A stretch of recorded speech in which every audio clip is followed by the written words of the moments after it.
Tātou Itumalo, no sauni mo ana whainga whiriwhiringa i le asus fulima o ni masina.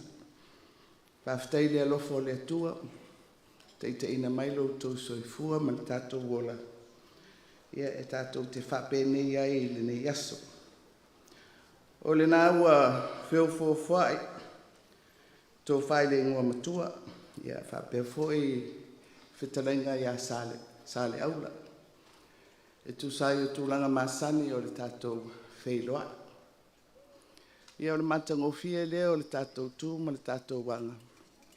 Ia e tū mauwhawai. Ia e sui a tātou whainga. E fua i le si o manga o lo tātou savalia mai le taimi, ai whaafitai le whaaloalo. Ia o anga ia, i le tū ma le anga. E pinea i le fisila whai o le tātou watunu. I le amana ia o le savalia o le Afioga po le Itumalo e le vaenga whaupu whai. Ia po le tātou malo foi. E pei ona malia i le saunoanga le taitai o le sauninga. I le esenga o le tātou wheiloa inga mua. A o loma le whiriwhiringa tele le tunu ia aperila o le tanga lua whelua sfultasi. Ia ma le nei taimi ua tātou whesila whai ai.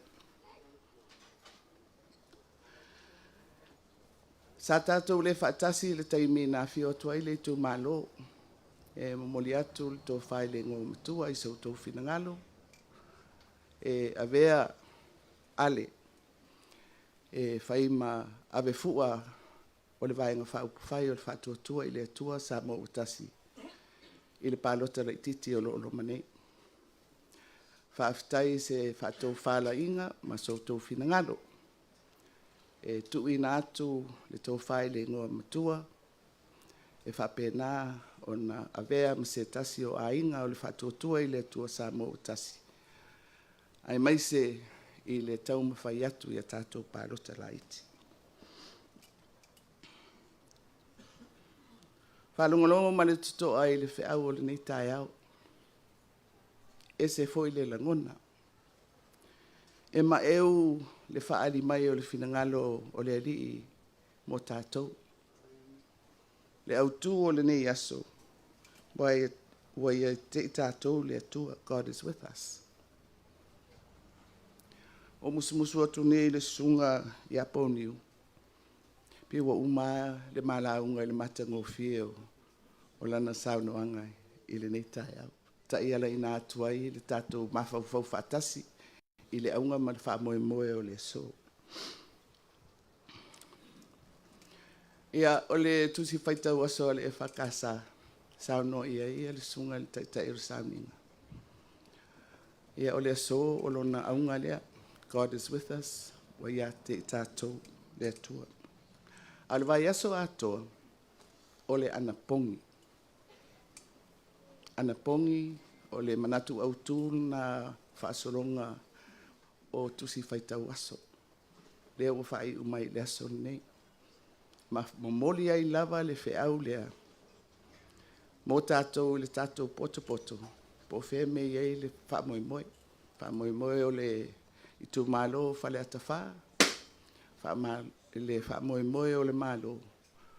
Ia o le whaamoemoe o le tunu. O le alo tātou whaamoemoe. E tau mai le anava le malo Samoa tutotasi. O Samoa e whaavai i le atua. Mai o le winga o le anapongi.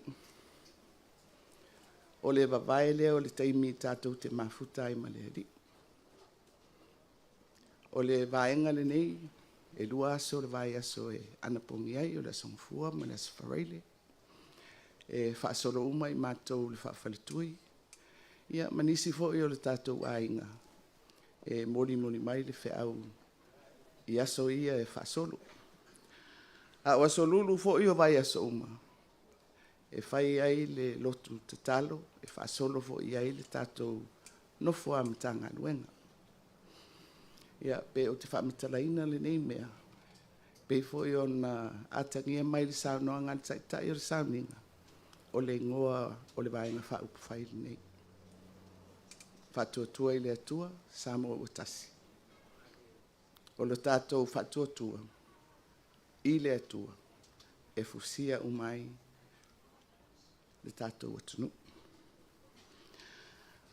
O le nei foi la whailoa inga, o se taimi wa tātou tu ese. E tātou te mawhauwhau whaatasi ai, i le mata upu o upu whai o malo. Te vaenga tā ua lea o loutou soifua, ma le tātou wola. Tātou te mawhauwhau ai, o le aea le mea tātou te manao e whaatino i upu whai o malo. Ia, tātou mawhauwhau i o tautua amo, tātou mātua. Na whawaina le malo tuto tasi o Samoa. Maalilia whatasi, o le a amatalia se malo fou, e whawai lunga o pulenga whaatitu la whono. Ai apo, ma pui pui, ia tātou whaatua tuanga i le atua. Ia maise o le tū maleanga Samoa.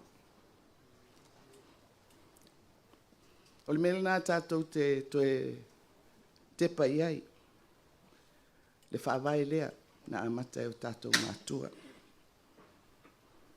O le fisiri mo i tātou. Pe o tūmau pea ea ia whaavai. Pe ua sola ia whaavai. A wā whapea o whaavai ia e au tausanga o whaile ngā ruenga ale whono whaavai.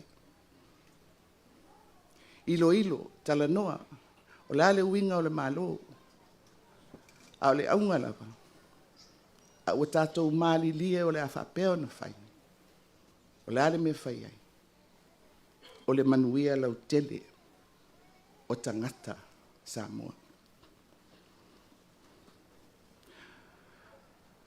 La le si whaavai lea, le ua tātou wheilo a ele nei aso. O le aunga, o le lango lango, i le ingoa matua, to whai a ale. E tūlai mai e whai masui o le Itumalo, e fofonga sau tau finangalo i le mauta o le atunu. Ia whaapea malima whaatasi, mbainga ese o le tātou malo. E whaapea nā o na tapena, e le na o mo Faleata wha. Ai tapena le manuia o le atunuu atonga. Mai o te fia tau tala pupu i le tūlanga ese o le Palemia o Samoa. O le Palemia o Samoa e tūlanga ese. Ona o matai o lo sawhai ai. Ona o lea. Ona o le fina ngalo foi lea sai ai i o tātou mātua. I le tau mawhai mai o le malo tuto tasi. Na watu ai le mau lea ale whonu whawai. I malo au whatasi. O mātou e fia whatūla mātou malo. Ai whapea le whawai mātou te mana o ai. Whawai lunga o le mātou wanganu. O ai e whaatinoa o le ale tino o le nā anganu. O le tino o le anganu. O le tofi matai. Ioi. A o ai matai. Whaulununga o ainga.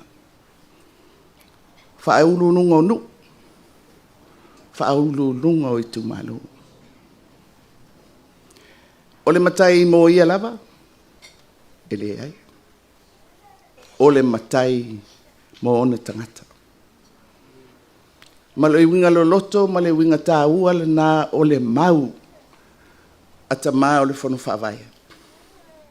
Ai mai se le whatula i mai o le malo fou. O le mau popo, ma le saunga le mu. O le whawai lea. O le tino mai o le tū ma le anga. A Samoa. I ona matai.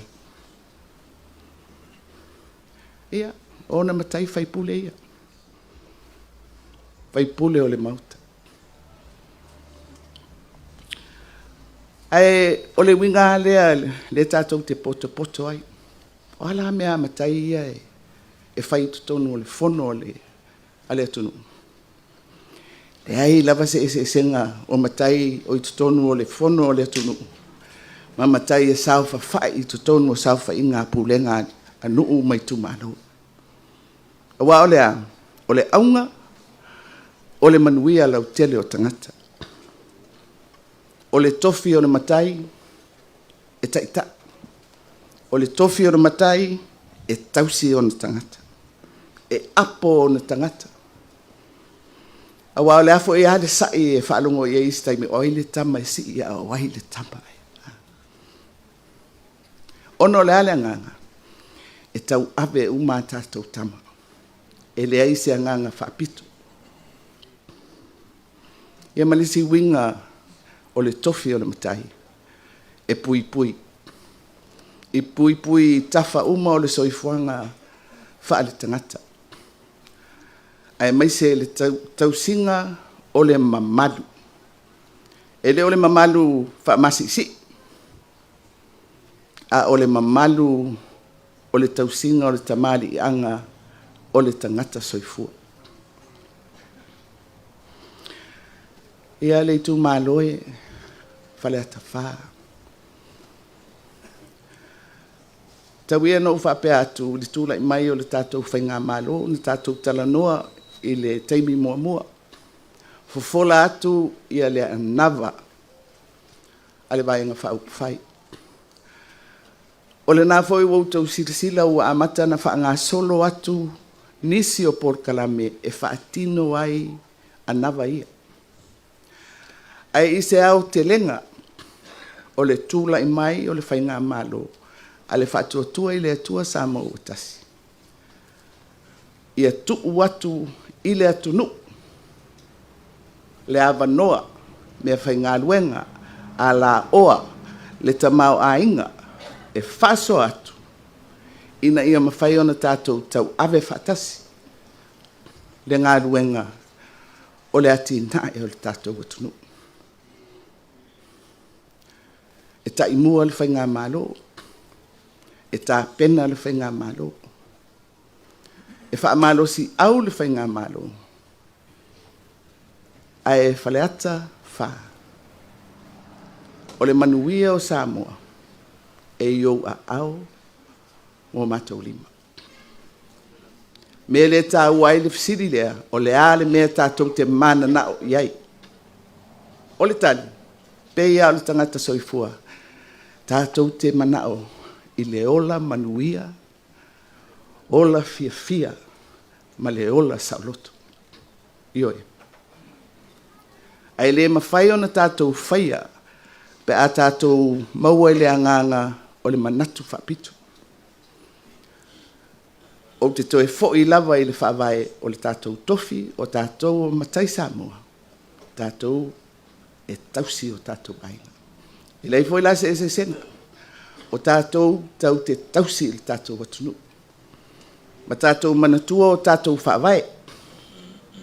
Ai maise le tātou no nofo whasila whae. Whafsanga.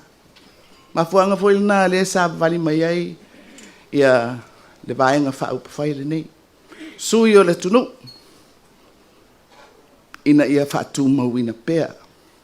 Le winga lea tā ua o Samoa. E whasila whai, e whaasoa, a wāse manuia o le atunu. Ia, whaamulimuli atu ia sautala i le tō whai le ngō matua.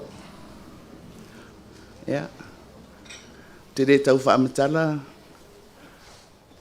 Faleata wha. O lesi whetu pupula lea o le Itumalo, tō whai le ngō matua.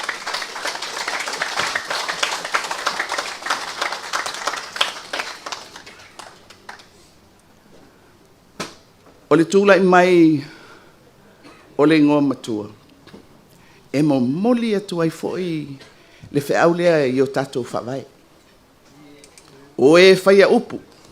Ioi. O ai e whai e tonu, I to tonu o nuu mai Itumalo.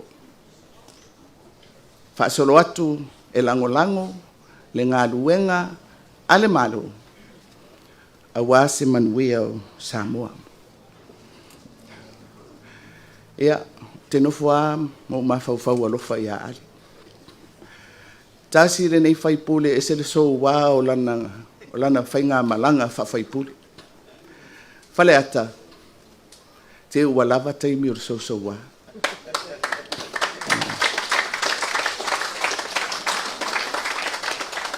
E whamoe le tō whāma le uta, so tō whina ngalo, e si I whaatasi. Le sui o le Itumalo. E whesoa soani I le ngā luenga o lo whengai male malo. Ma Naomi, le no foa o Faleata wha. Tele na ua le whamoe o le malo, e ao na whaataunu. Mai e whaafetai e foi. Le tūla I atu o sui. E longa I tonu o Itumalo manu. O e masani I le whai o le pule, I le whai o le tonu, I le whai o le tausinga, o le manuia o le nuu ma le Itumalo, ai maise o tātou ahengi. Ia, o sa mātou upule le nei aso. Whaafetai tele mo le awanoa, o whaapeo na tātou wheilo ai le alofa ma le anga le leo le atua. Tātou wō ia ma le loto tele, tātou wō ma le whaatuatua, e a mai e le atua, le tali whaali ali, I le whaamoe moe o le Itumalo. So I fua mai e manue.